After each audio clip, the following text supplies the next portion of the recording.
Good morning, I'm Adam Sexton. The Democratic field in the 1st Congressional District is set. 11 total candidates, and 9 of them have been participating regularly in the forums and debates being held as primary voters try to sort out who's going to emerge from this pack. The candidate with the most extensive resume in elected office is Lincoln Soldati, the former mayor of Somersworth, who also served 9 terms as Stratford County Attorney. Yes. Mr. Soldati, thanks for joining us here today. Oh, it's always a pleasure. Thanks so much for having me. Appreciate your time. Sure. So the big debate in Washington right now concerns immigration and this issue of family separation at the border, particularly for folks seeking asylum, a lot of Hondurans. If you were in Congress right now, what would you be doing about this? Well, I would be supporting legislation that would prohibit the separation of families, particularly those of refugees. You know, there's a lot of conflation of the issues here. There's a lot of misinformation being put out.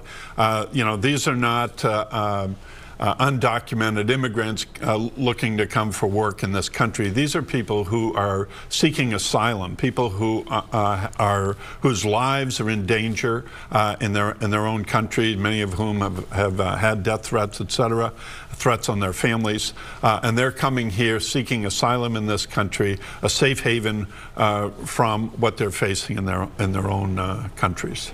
A lot of Republicans are arguing, hey, we're just continuing something that happened under the Obama administration. Yeah, not true.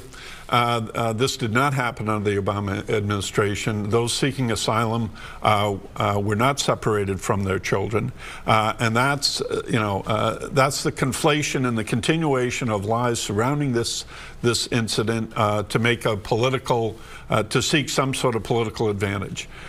You know, what's happening right now is absolutely disgraceful. I mean, it's the kind of thing, you know, that you saw happening in Germany in 1930. You know, this is not American. This is not how we treat people who are in need and who come to our shores seeking protection. If you just look at the Statue of Liberty and what this country has stood for so many decades and decades, you know, give me your tired, your poor, your huddled masses yearning to be free.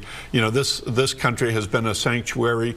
We're all immigrants, unless you're Native American or African American. You're here because of an immigrant coming to this country, and not all of those immigrants were necessarily documented at the time. You know, it's an issue I feel very strongly about, because not only in terms of, am I a grandson of an immigrant, but I also have a young man that I consider my grandson who came here fleeing.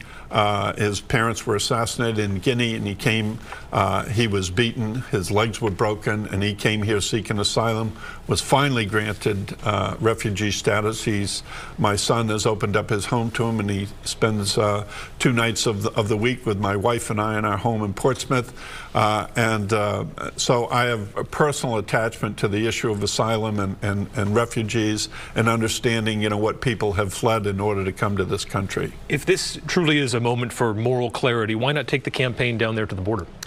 Well, it is something that we're contemplating. I don't know about taking the campaign, but I am seriously thinking about going to the border myself.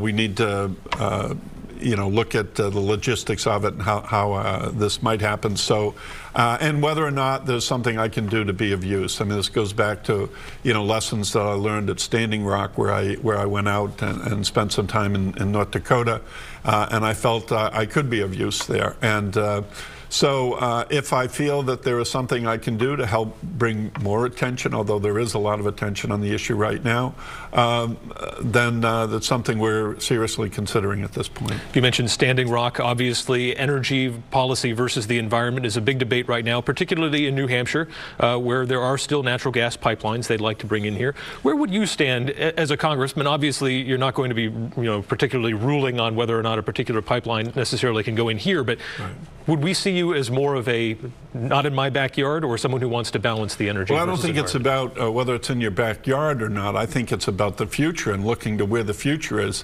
And clearly the future is in renewable energies. In fact, even from an economic standpoint, we're seeing that renewable energy sources and the exploration and the advancement of technologies in a variety of renewable energy sources, that is the future. So we need to embrace the future, because not only is it going to be good for the environment, but it's also going to be good for the economy. And we need to do everything we can to lessen the amount of carbon that we're pouring into this atmosphere. You know, we've abandoned any leadership role in the world that we've had when it comes to climate change or global warming, and we need to take back that initiative. We need to lead the world, not run away from it or escape from it. Healthcare is a top priority of your campaign. Absolutely. What changes would you make to Obamacare if you were in Congress? Well, I wouldn't make changes to Obamacare. I don't think Obamacare is the solution. I think the real solution is single-payer Medicare for all. We need to get away from the idea that, and we don't really have a healthcare system in this country. We have a health insurance system, and that is really the root of a lot of our problems. And we'll never solve this if we go down the route of for-profit insurance companies. We have to go to a single-payer system in which there's no co-pays, there's no deductible, there's no lifetime limits. It covers every aspect of health, from mental health, dental, hearing loss, eye care, as well as physical care. It has to go from birth to the grave. So from prenatal to hospice care. And all that is doable, and it will cost less than the current system. Because right now, so much of our system goes to paying for the administration of a system that is completely unwieldy.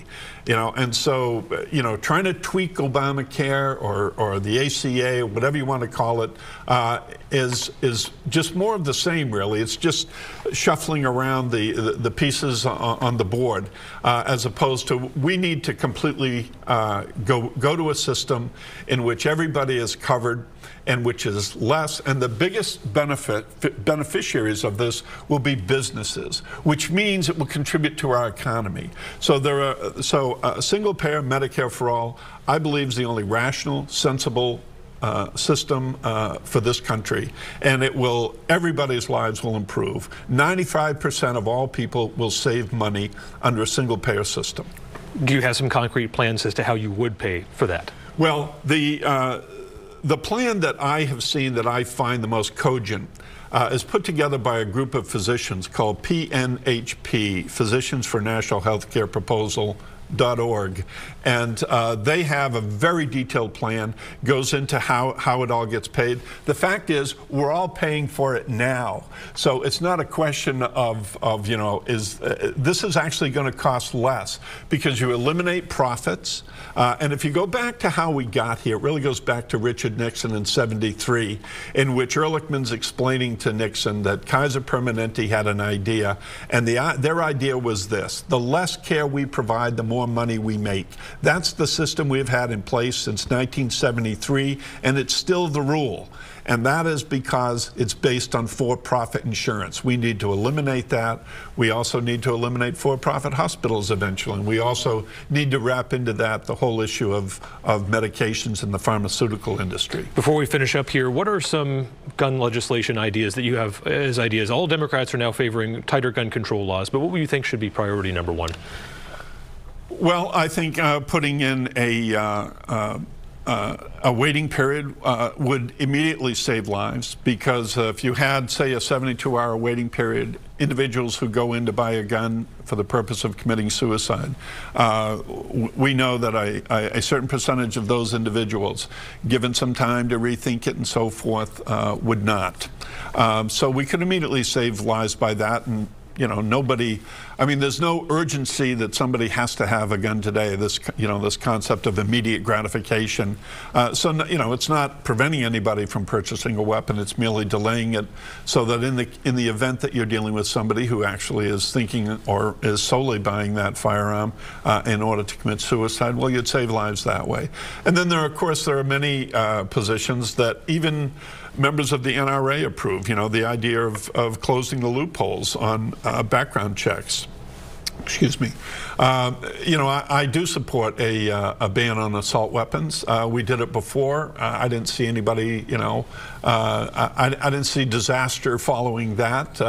You know, there were fewer mass shootings during that period of time in our history than other times.